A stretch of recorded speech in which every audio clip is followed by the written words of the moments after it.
شهر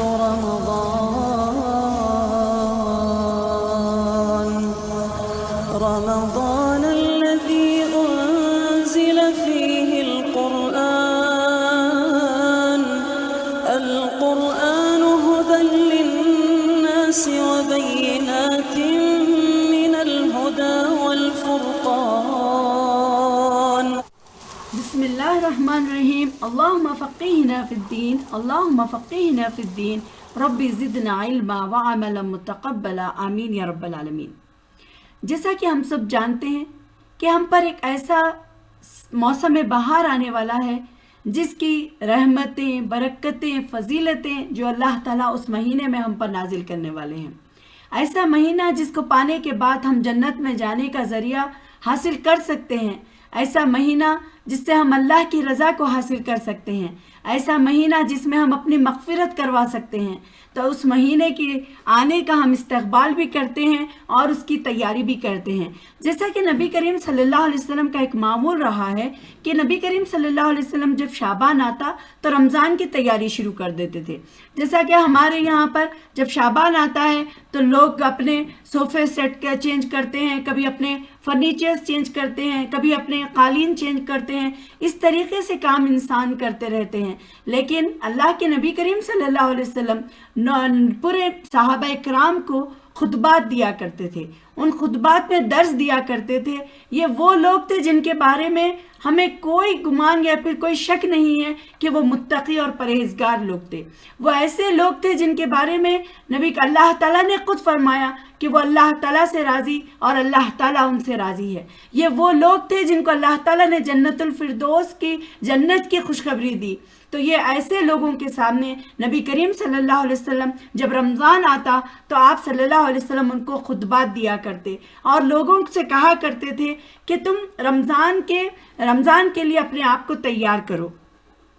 جیسا کہ ہم سب جانتے ہیں کہ انسان کی کمزوری ہے. اللہ تعالیٰ نے انسان کو کمزور بنایا ہے اور یہ کمزوری انسان کی طبیعت میں نمایاں ہے، جس کی وجہ سے انسان کبھی تنگ دلی کا، کبھی کاہلی کا اور کبھی اچھے کام کرتے ہوئے شیطان کے بہکاوے کا شکار ہو جاتا ہے، جس کی وجہ سے اپنے رب کی اطاعت سے وہ دور ہونے لگتا ہے اور پھر فرائض سے، واجبات سے اور پھر اعمال صالح سے وہ دور ہونے لگتا ہے. تو اسی لیے اللہ تعالیٰ اسی کے حساب سے، انسان کی فطرت کے حساب سے اللہ تعالیٰ نے ہمیں یہ موقع دیا ہے کہ ہم اللہ تعالیٰ کی رضا کو اور اللہ تعالیٰ کی خوشنودی کو ہم اس مہینے میں حاصل کر سکتے ہیں. یہ مہینہ ایسا ہے جس کو اللہ تعالیٰ نے اپنے لیے خاص چنا ہے. یعنی آپ دیکھیے اللہ تعالیٰ نے انسانوں کو چنا. اسی طریقے سے اللہ تعالیٰ نے فرشتوں میں سے جبرائیل علیہ السلام کو چنا اور پھر انسانوں میں انبیاؤں کو چنا. اسی طریقے سے اللہ تعالیٰ سالوں اور مہینوں میں سب سے افضل مہینہ جس کو قرار دیا وہ رمضان کا مہینہ ہے. اور اللہ تعالیٰ جس کو چاہتا ہے اپنا کام لیتا ہے. جیسے کہ اللہ تعالیٰ نے خود فرمایا کہ وَرَبُّكَ يَخْلُقُ مَا يَشَاءُ وَيَخْتَارُ مَا كَانَ لَهُمُ الْخَيْرُ کہ سورۃ القصص کی آیت نمبر 68 میں، اور تمہارا رب جو چاہتا ہے پیدا کرتا ہے اور وہی ہے جسے وہ چاہتا ہے چن لیتا ہے، اس کے علاوہ کسی کو یہ اختیار نہیں ہے. اور پھر اللہ تعالیٰ نے فرمایا سورۃ الحج آیت نمبر 75 میں کہ اللہ تعالیٰ نے اپنے احکامات اور فرامین پہنچانے کے لیے جیسے فرشتوں میں سے پیغمبر منتخب فرمائے، ویسے ہی انسانوں سے بھی پیغمبر کو منتخب فرمایا. اس طرح اللہ تعالیٰ نے ہمارے لیے، ہماری ہدایت کے لیے انبیاء نے ہمیں اللہ تعالیٰ کی منشا، مرضی اور اس سے آگاہ کیا جو حرام اور حلال ہے. اس سے ہم کو بتایا کہ اللہ تعالیٰ کے احکامات حلال اور حرام میں کیسے فرق کرنا ہے، کس چیز کو ہم برائیوں سے کیسے ہم اپنے آپ کو بچ سکتے ہیں. اس طریقے سے اللہ تعالیٰ نے نبی کریم صلی اللہ علیہ وسلم کے ذریعے اپنی منشا اور مرضی ہمیں بتائی، جس کو حاصل کر ہم دنیا میں اللہ تعالیٰ کی رضا کو پا سکتے ہیں. اور پھر اللہ تعالیٰ نے نبیوں کے بارے میں یہ بھی فرمایا، اے لوگو یہ رسول تمہارے پاس تمہارے رب کی طرف سے حق لے کر آیا ہے. پھر اللہ تعالیٰ نے فرمایا کہ اللہ تعالیٰ ہی بہتر جانتا ہے کہ وہ رسالت کا کام کس سے لے. تو یہ سب آیتوں میں اللہ تعالیٰ نے جس طریقے سے ذکر کیا، پھر اسی طرح اللہ تعالیٰ نے حضرت ابراہیم علیہ السلام کو حکم دیا کہ تم لوگوں کو منادی کر، حج کے لیے منادی کر کہ وہ تمہارے پاس پیادہ یعنی پیدل بھی آئیں گے اور دبلے پتلے اونٹوں پر سوار ہو کر بھی آئیں گے. تو اس سے معلوم ہوا کہ اللہ تعالیٰ نے نبیوں کو چنا اور ان کو حکم دیا کہ وہ لوگوں کو اللہ کی طرف بلائیں۔ تو اس سے اور یہ بھی ہے کہ اللہ تعالیٰ نے ماہ اور سال کے کچھ ایام کو فضیلت اور شرف سے نوازا ہے، جن میں اللہ تعالیٰ کے خاص رحمت کا نزول ہوتا ہے، اور ان میں رمضان کا جو مبارک اور رحمتوں والا مہینہ ہے اس کا خصوصی اہمیت بھی اس کو اللہ تعالیٰ نے خاص اہمیت اس کو حاصل دی ہے۔ تو جیسے کہ ہم جانتے ہیں سورۃ البقرہ آیت نمبر 185 میں اللہ تعالیٰ فرماتے ہیں شہر رمضان الذی انزل فیہ القرآن ھدی للناس وبینات من الھدی والفرقان، ماہ رمضان وہ مہینہ ہے جس میں قرآن نازل کیا گیا، یہ لوگوں کے لیے ہدایت اور اس میں ہدایت اور حق اور باطل میں فرق کرنے کی واضح دلیلیں پائی جاتی ہیں۔ اللہ تعالیٰ نے اپنے بندوں کے ایمان کو بڑھانے کے لیے، ان کے ایمان کو تجدید نئے طریقے سے رینیویٹ کرنے کے لیے، اس کو اجاگر کرنے کے لیے بہت سارے مواقع اللہ تعالیٰ نے فراہم کیے ہیں، جن میں سے فائدہ اٹھا کر اپنے ایمان کو ہم مضبوط کر سکتے ہیں۔ رمضان وہ مہینہ ہے جس میں قرآن نازل ہوا، رمضان برکتوں اور رحمتوں والا مہینہ ہے، اور پھر ہمارے لیے اللہ کے خصوصی انعام ہے، کیونکہ دیکھیے آپ کہ پورے سال کے اعمال کی جو کمی، جو کوتاہی ہم سے رہ جاتی ہے، ہم وہ کوتاہی کو اور وہ کمیوں کو رمضان کے مہینے سے دور کر سکتے ہیں، پھر ہم اپنے آپ کو اللہ تعالیٰ کے قریب لے جا سکتے ہیں، اللہ کی طرف پلٹ سکتے ہیں۔ اسی لیے تو وہ رمضان ہمارے لیے موسم بہار کا کام کر رہا ہے، تو ہمیں اس میں پوری عبادت کے لیے تیار ہونا چاہیے۔ طبرانی میں آتا ہے رسول صلی اللہ علیہ وسلم نے فرمایا کہ پوری زندگی خیر کے کاموں میں لگاؤ اور اپنے رب کی رحمت اور خصوصی اوقات کی تلاش میں رہو، بے شک ان اوقات میں اللہ کی رحمت کے خاص جھونکے چلے جاتے ہیں۔ اللہ تعالیٰ اپنے بندوں میں سے جنہیں چاہتا ہے ان کو فائدہ پہنچاتا ہے، اور اللہ سے سوال کرتے رہو، وہ تمہارے عیبوں کو چھپا دے اور تمہارے خوف کو دور فرما دے۔ تو اس طریقے سے اللہ کے رسول صلی اللہ علیہ وسلم نے حکم دیا۔ پھر ایک جگہ اور فرمایا اللہ تعالیٰ نے اپنے پاس بعض دنوں کو اپنی رحمت کے نازل کرنے کے لیے مقرر کر رکھا ہے، اگر تم میں سے کوئی ان دنوں کو کوشش کر کے پا لے گا تو اس کے نتیجے میں ایسی کامیابی ملے گی کہ پھر کبھی محروم نہیں ہوں گے۔ تو رمضان کے مہینہ اور رمضان کی راتیں، رمضان کی عبادات، رمضان کے نیکی کے کام، انسان کا یہ سارے چیزوں میں رجحان بڑھ جاتا ہے، نیکی کا رجحان بڑھ جاتا ہے، برائیوں سے اپنے آپ کو بچاتا ہے اور پھر گناہوں سے بچنے کی کوشش کرتا ہے۔ اور وہ جو خوش قسمت لوگ ہوتے ہیں جو اس سے فائدہ اٹھا کر اللہ اپنی مغفرت کروا لیتے ہیں، جنت میں جانے کا ذریعہ اختیار کر لیتے ہیں، اور پھر اللہ تعالیٰ کو راضی کر لیتے ہیں، اور پھر اپنی مغفرت کروا رکھتے ہیں۔ اور روزے کو فرض کرنے کا مقصد بھی جو اللہ تعالیٰ نے بیان کیا وہ روح کی پاکیزگی کو، یعنی اللہ تعالیٰ نے روح کی پاکیزگی کو انسان اپنے اندر لانے کے لیے، روح کو پاک کرنے کے لیے اللہ تعالیٰ نے روزے کو فرض کیا ہے۔ کیونکہ آپ دیکھیے کہ روزے میں جسم کی پاکیزگی کے ساتھ ساتھ انسان کیا ہے، اس کی قوت ارادی کو مضبوط کرتا ہے، صبر کی مشق کرواتا ہے، اور روزہ رکھنے والے اللہ تعالیٰ کی نعمتوں کی قدر کرنا جانتے ہیں، اور پھر اللہ کی رضا پر اپنے سر کو جھکانا جانتے ہیں، کیونکہ وہ اطاعت اور اللہ تعالیٰ کے مطیع اور فرما بردار ہوتے ہیں۔ اللہ تعالیٰ نے رمضان کے مہینے میں بے پناہ رحمتیں رکھی ہیں، جو متقی لوگ ہیں یہ اس سے فائدہ اٹھاتے ہیں۔ پھر رمضان کے بارے میں اللہ تعالیٰ نے فرمایا سورۃ البقرہ آیت نمبر 183 میں، یا ایھا الذین آمنوا کتب علیکم الصیام کما کتب علی الذین من قبلکم لعلکم تتقون، اے ایمان والو تم پر روزے فرض کر دیے گئے جس طرح تم سے پہلے انبیاؤں کے پیرووں پر فرض کیے گئے تھے، اس سے توقع ہے کہ تم میں تقوی کی صفت پیدا ہو۔ یعنی رمضان کہ جب سے روزے، یعنی پہلے روزے بھی کیا ہے کہ ایک ساتھ نازل نہیں ہوئے، پہلے لوگ 3 دن کے روزہ رکھا کرتے تھے، نبی کریم صلی اللہ علیہ وسلم نے 3 دنوں کے روزے رکھنے کی ہدایت فرمائی تھی، لیکن 2 ہجری میں جب روزے فرض کر دیے گئے تو اس کے بعد پھر روزوں کی فرضیت ہمیں ملتی ہے، اور روزوں کے فرض ہونے کے بارے میں کوئی شک کوئی شبہ نہیں ہے، کیونکہ آپ دیکھیے قرآن میں اللہ تعالیٰ نے خود فرمایا، یہ جو آیت میں نے ابھی تلاوت کی ہے اس میں فرمایا یا ایھا الذین آمنوا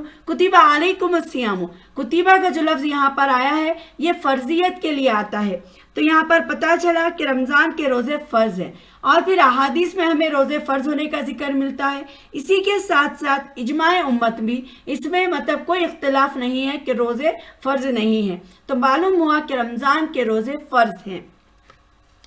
پھر رمضان کے روزے صرف فرضی نہیں ہیں، نبی کریم صلی اللہ علیہ وسلم نے فرمایا بنی الاسلام علی خمسین، اسلام کی بنیاد 5 چیزوں پر ہے۔ شہادت اللہ الہ الا اللہ، کہ اللہ یہ گواہی دینا کہ اللہ تعالیٰ ایک ہے، وَأَنَّ محمد رسول اللہ، اور محمد صلی اللہ علیہ وسلم اللہ کے رسول ہیں، وَإِقَامَ الصَّلَاةَ، اور نماز قائم کرنا، وَإِيتَاءَ الزَّكَاةَ، اور زکوٰۃ ادا کرنا، وَحَجَّ الْبَيْتِ، اور بیت اللہ کا حج کرنا، وَصَوْمِ رمضان، اور رمضان کے روزے رکھنا۔ تو یہاں پر ہمیں پتہ چلا کہ رمضان کے روزے صرف فرض ہی نہیں بلکہ اسلام کی بنیادی رکن ہے، اسلام کا بنیادی رکن ہے جس کے بغیر ہمارا اسلام مکمل نہیں ہے۔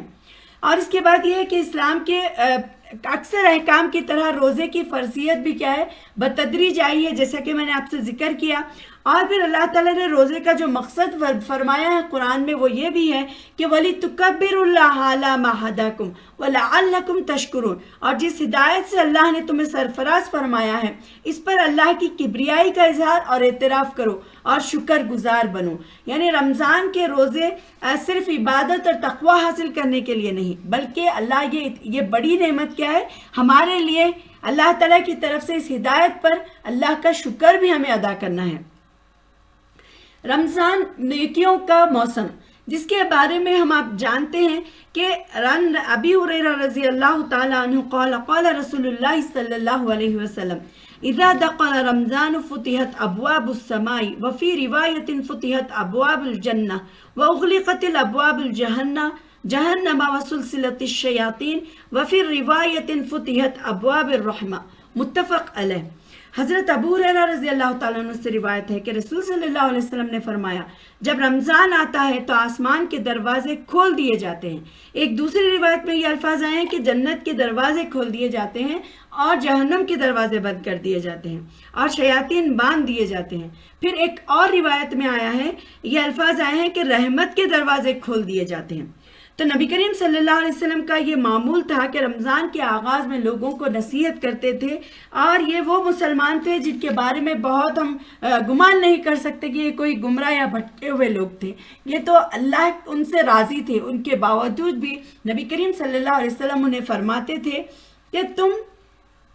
اللہ تعالیٰ سے ڈر کر زندگی گزارنے والے لوگوں سے یہ فرمایا کہ جب رمضان کا مہینہ آتا ہے تو آسمان کے دروازے کھول دیے جاتے ہیں، یعنی رمضان کی جب آمد ہوتی ہے تو جتنی نیکیاں تم کر سکتے ہو کرو، اور جتنی نیکیاں کر سکتے ہو کر کے تم جنت کو حاصل کرو۔ جنت کے سب دروازے تمہارے لیے کھلے ہیں، اگر صدقات اور خیرات کے دروازے سے جنت میں پہنچنا چاہتے ہو تو اس سے پہنچو، اگر روزے دار کے روزے سے پہنچ سکتے ہو تو روزے کے دروازے سے پہنچے، اگر تلاوت قرآن کے ذریعے سے تم جنت میں پہنچ سکتے ہو تو اس سے پہنچو۔ تو بہرحال اگر تم برائیوں سے اجتناب کرتے ہوئے یعنی برائیوں سے بچتے ہوئے اگر تم جنت میں پہنچنا چاہتے ہو تو اس دروازے سے پہنچو، یعنی یہ کہ رمضان میں تمام دروازے کھول دیے جاتے ہیں۔ تو اللہ کے نبی کریم صلی اللہ علیہ وسلم اپنے صحابیوں سے یہی حکم دیا کرتے تھے کہ جس دروازے سے تم چاہتے ہو جنت میں داخل ہو جاؤ، تلاوت کے ذریعے سے، روزے کے ذریعے سے، برائیوں سے بچنے سے، یا صدقہ و خیرات کے دروازے سے، یعنی رمضان کے جتنی نیکیاں تم کر سکتے ہو، جس طریقے سے تم اس کو حاصل کر سکتے ہو حاصل کرو اور پھر جنت میں داخل ہو جاؤ۔ پھر فرمایا کہ جہنم کے دروازے بند کر دیے جاتے ہیں۔ تو اب آپ دیکھیے یعنی رمضان میں برائیوں کے امکانات جو ہے، انسان جو برائیاں کرتا ہے وہ کم ہو جاتے ہیں، کیونکہ سارے انسان نیکیوں کی فضا اس میں ایسی پھیلی ہوئی ہوتی ہے، سارے لوگ ایک ساتھ پوری قوم کی قوم روزہ رہ رہی ہوتی ہے، سارے لوگ نماز پڑھ رہے ہوتے ہیں، سارے لوگ عبادات کر رہے ہوتے ہیں، تلاوتیں کر رہے ہوتے ہیں، کوئی صدقہ اور خیرات کیے ہوتے ہیں، تو وہ نیکیوں کا موسم شروع ہو جاتا ہے اور لوگ نیکیوں کی طرف زیادہ راغب ہوتے ہیں، اللہ کی طرف راغب ہوتے ہیں۔ تو اس طریقے سے کیا ہے، انسان جہنم کے دروازے اللہ تعالیٰ کیا ہے پھر ان کے لیے بند کر دیتا ہے۔ پھر شیاطین باندھ دیے جاتے ہیں، یعنی جب رمضان المبارک کا مہینہ جب آتا ہے تو آپ دیکھیے کہ اس میں جب نیکیاں فروغ پاتی ہیں تو آٹومیٹک شیاطین کی جو کاروائی ہے، جو کام ہے، اس کے رک جاتے ہیں۔ کیونکہ پوری قوم کے اندر اللہ تعالیٰ کی طرف رجوع ہونے کا ایسا ماحول پیدا ہوتا ہے کہ وہ پھر خود بخود برائیوں سے بچتا چلا جاتا ہے۔ اس طریقے سے اللہ تعالیٰ پھر کیا ہے کہ شیاطین کو باندھ دیتے ہیں۔ اور یہ رمضان نیکیوں کا موسم، اس بنا پر بھی فرمایا کہ رمضان میں جنت کے دروازے کھل جاتے ہیں اور دوزخ کے دروازے بند ہو جاتے ہیں اور شیاطین باندھ دیے جاتے ہیں۔ پھر فرمایا کہ جنت کا ایک دروازہ ہے روزے داروں کے لیے، وہ خاص ہے۔ اس کے بارے میں حدیث آتی ہے، سہل بن سعد رضی اللہ تعالیٰ عنہ ان نبی صلی اللہ علیہ وسلم قال فی الجنت ثمانیۃ ابواب فیہا باب یسمى الریان لا يدخلہ الا صائمون، متفق علیہ۔ یعنی حضرت سہل بن سعد رضی اللہ تعالیٰ عنہ فرماتے ہیں کہ رسول صلی اللہ علیہ وسلم نے فرمایا جنت کے 8 دروازے ہیں، جن میں ایک دروازے کا نام ریان،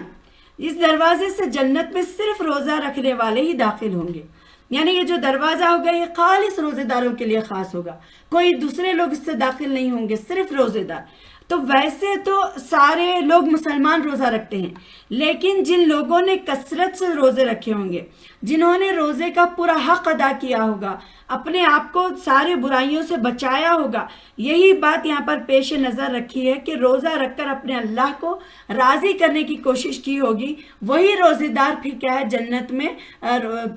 جو باب الریان ہے اس سے داخل ہو سکتا ہے۔ ایک اور حدیث میں حضرت ابی ہریرہ رضی اللہ تعالیٰ عنہ نے فرمایا کہ رسول صلی اللہ علیہ وسلم نے فرمایا کہ جس شخص نے رمضان کے روزے رکھے ایمان اور احتساب کے ساتھ تو اس کے سارے گناہ معاف کر دیے جائیں گے،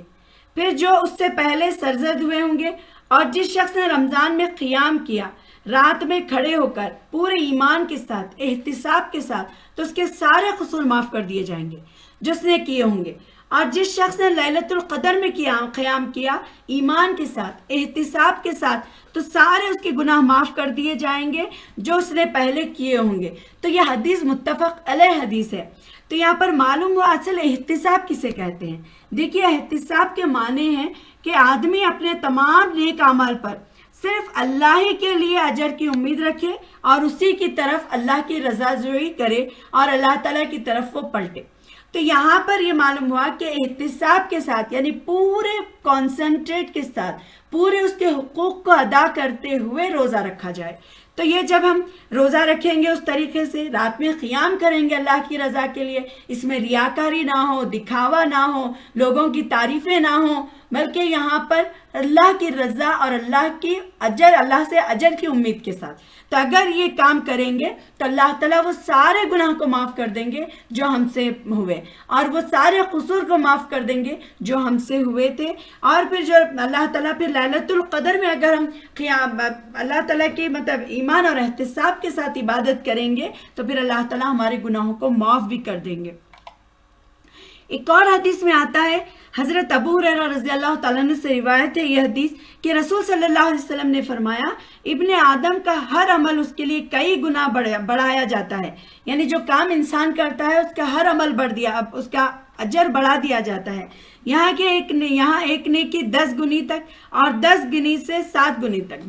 بڑھائی جاتی ہے، لیکن اللہ تعالیٰ فرماتا ہے کہ روزے کے معاملہ اس سے جدا ہے کیونکہ وہ میرے لیے ہے اور میں ہی اس کا اجر دوں گا۔ یعنی اللہ تعالیٰ نے فرمایا کہ روزہ جو ہے وہ روزے کا اجر، کیونکہ آپ دیکھیے ساری عبادتیں ہیں، جیسے ہم نماز پڑھتے ہیں، نماز میں ہمارا یہ طریقہ ہوتا ہے کہ ہم نماز ظاہری عبادت ہوتی ہے، یعنی ہم رکوع کر رہے ہوتے ہیں تو نظر آتا ہے، سجدہ کر رہے ہوتے ہیں نظر آتا ہے، سلام پھیر رہے ہوتے ہیں نظر آتا ہے، تو یہ کیا ہے کہ یہ تمام ہماری ظاہری عبادت ہے۔ حج کر رہے ہیں تو معلوم ہوتا ہے کہ ہم حج کر رہے ہیں، لیکن روزہ جو ہے اس کی کوئی حد نہیں ہے، کوئی اجر کی کوئی حد نہیں ہے، کیونکہ روزہ ایک خالص ایسی عبادت ہے جو صرف اللہ اور اس کے بندے کے درمیان ہے، کیونکہ اسے پتہ نہیں ہے کہ وہ اللہ تعالیٰ یہ بہتر جانتا ہے کہ کس نے کھایا ہے، کس نے پیا ہے، یا پھر اس نے کیا کام کیا ہے روزے کی حالت میں۔ تو اللہ تعالیٰ فرماتا ہے کہ روزے کا معاملہ کیا ہے، بالکل الگ ہے، کیونکہ وہ میرے لیے ہے اور اس کا بدلہ میں خود ہوں۔ اب آپ دیکھیے ایک بادشاہ اگر آپ سے یہ کہے کہ تم جو چاہے مجھ سے مانگ لو، یا پھر اس کام کا بدلہ میں خود ہوں، تو آپ اس کام کو کتنا بھاگ کر دوڑ کر کریں گے کہ کیونکہ بادشاہ کی طرف سے یہ آفر آیا ہے۔ تو یہ جو آفر ہے روزے کا، یہ ہمارے لیے ہے، یہ ایسا آفر ہے کہ اس کا بدلہ، اس کا اجر ہم ان گنت اللہ تعالیٰ کی طرف سے حاصل کر سکتے ہیں۔ جتنا تقویٰ ہوگا، جتنی کوشش ہوگی، جس طریقے سے ہم روزہ رکھیں گے اس طریقے سے ہم کو اجر دیا جائے گا۔ اور کیونکہ دیکھیے آپ یہاں پر انسان روزے کی حالت میں کھانے سے بچتا ہے، پینے سے بچتا ہے، بھوک لگتی ہے، کھانے کی خواہش ہوتی ہے، پیاس لگتی ہے، پینے کی خواہش ہوتی ہے، یا پھر کوئی شہوت نفسانی کی خواہش ہوتی ہے، لیکن اس کے باوجود وہ انسان اپنے آپ کو اللہ کے لیے ان کاموں سے روک لیتا ہے، اپنے اوپر وہ ساری چیزیں روزے کی حالت میں حرام کر لیتا ہے۔ تو اللہ تعالیٰ کی رضا کے لیے وہ اپنے آپ کو بھوکا پیاسا اور ساری برائیوں سے بچاتا رہتا ہے۔ تو اللہ تعالیٰ کو اس کی وہ عادت اتنی زیادہ پسند آتی ہے کہ جیسے روزے دار ہوتا ہے اور اس کے منہ سے جو اسمیل آتی ہے، جو اس کی بو آتی ہے، اس کے بارے میں اللہ تعالیٰ کو فرماتے ہیں کہ وہ مشکل سے زیادہ قیمتی یا خوب اللہ تعالیٰ کو وہ خوشبو پسند آتی ہے۔ تو یہاں پر روزے کا اتنا بڑا اجر اللہ تعالیٰ نے رکھا، اور یہ اسی لیے کیا ہے، روزے کی ایک غیر معمولی حیثیت بھی ہے، جس کے بارے میں آپ دیکھیے کہ اللہ تعالیٰ نے فرمایا روزے دار کو پھر 2 فرحتیں، 2 خوشیاں نصیب ہوں گی۔ ایک یہ کہ جب وہ افطار کے وقت بیٹھتا ہے، اب آپ دیکھیے جب اب دن بھر بھوکے پیاسے ہوتے ہیں، جب ہمارے سامنے دسترخوان رکھا جاتا ہے، افطار کی تیاری ہوتی ہے، تو آٹومیٹک ہمارے اندر وہ خوشی، وہ فرحت نصیب ہوتی ہے۔ تو اللہ تعالیٰ نے فرمایا کہ روزے دار کے لیے 2 خوشیاں ہیں۔ ایک یہ جب وہ افطار کے وقت افطار میں جلدی کرتا ہے، اور دوسرا یہ کہ جب وہ اللہ تعالیٰ سے اپنے رب سے ملاقات کرے گا اور وہ اس کو اس کا اجر دے گا۔ تو یہاں پر ہمیں معلوم ہوا کہ روزے دار کے لیے 2 خوشیاں ہیں۔ تو جب ہم روزہ پوری کامیابی، دیکھیے آپ نماز تو ہم ہمیشہ پڑھتے ہیں، 5 وقت کی نماز پڑھتے ہیں، عبادت کرتے ہیں، لیکن کسی کے معاملے میں اللہ تعالیٰ نے اتنی زیادہ اہمیت اور اتنی زیادہ فضیلت اور اتنا بڑا اجر نہیں رکھا جتنا روزے دار کے لیے اللہ تعالیٰ نے رکھا ہے۔ اب روزہ کیا ہے؟ برائیوں سے ڈھال ہے، یعنی جب جنگ میں انسان لڑتا ہے تو اپنے آپ کو بچانے کے لیے ڈھال کا استعمال کرتا ہے، تلواروں سے، نیزوں سے بچنے کے لیے۔ تو اسی طریقے سے روزہ ہمارے لیے ایک ڈھال کا کام کرتا ہے۔ جیسے ہمارے سامنے دیکھیے آپ کوئی گناہ ہوتا ہے، یا کوئی اگر انسان ہمارے سامنے گالی دینے آئے تو ہم اس کو بدلے میں گالی نہیں دیں گے، کیونکہ ہم بولیں گے نہیں بھائی میں روزے سے ہوں، میں گالی نہیں دے سکتا۔ یا پھر اسی طریقے سے کوئی اگر جھگڑا کرنے آئے تو آپ بولیں گے نہیں بھائی میں روزے سے ہوں، میں آپ سے جھگڑا نہیں کر سکتا۔ یا پھر کوئی اور برائی کی طرف اگر انسان کو راغب ہو تو بولے گا نہیں میں روزے سے ہوں، مجھے بچنا ہے۔ تو اس طریقے سے انسان گالی گلوچ، برائی، جھوٹ، چوری، غیبت، ہر گندے کام سے بچتا چلا جاتا ہے۔ تو اس طریقے سے روزہ ہمارے لیے ڈھال کا کام کرتا ہے۔ تو یہ یہاں پر اللہ تعالیٰ نے انسان کو اتنی اچھی اتنی بڑی نعمت ہمیں عطا کی ہے۔ تو میں انشاءاللہ ہم دوسرے پھر آگے لیسن میں سمجھیں گے کہ جہنم سے آزادی حاصل کرنے کے مہینے میں ہم کو کیا کرنا ہے، اور انشاءاللہ آگے ہمارے اور بھی ویڈیوز ہوں گے۔ تو آپ میرے اس چینل کو سبسکرائب کریے اور دوسروں کے ساتھ شیئر کریے تاکہ دوسرے لوگ بھی اس موسم بہار سے فائدہ اٹھا سکیں۔ میں اللہ تعالیٰ سے دعا کرتی ہوں کہ اللہ تعالیٰ ہمیں رمضان، اللہم بلغنا رمضان، کہ اللہ تعالیٰ ہم کو رمضان تک پہنچا دے اور ہمیں صحت اور تندرستی کے ساتھ رمضان کے روزے رکھنے اور اس کے پورے روزے کا فائدہ اٹھانے والے اللہ تعالیٰ ہمیں بنائیں، اور اللہ تعالیٰ ہم سب سے راضی ہو جائے اور رمضان کی تمام رحمتیں، برکتیں، فضیلتیں، مغفرتیں اللہ تعالیٰ ہمیں عطا فرمائیں۔ سب سے پہلے اللہ کی رضا ہمیں عطا ہو، آمین۔ وآخر دعوانا الحمدللہ رب العالمین۔ السلام علیکم ورحمۃ اللہ وبرکاتہ۔ سبحانک اللہم وبحمدک، اشہد ان لا الہ الا انت، استغفرک واتوب الیک۔ پھر ماہ رمضان آیا، رحمت کی چھائی ہے گھٹا، پھر ماہ رمضان آیا، رحمت کی چھائی ہے گھٹا۔ عاجز ہے تو مانگ دعا، ساجد ہے تو سر کو جھکا، عاجز ہے تو مانگ دعا، ساجد ہے تو سر کو جھکا۔ مومن کی بس ایک صدا، لا الہ الا اللہ، لا الہ الا اللہ۔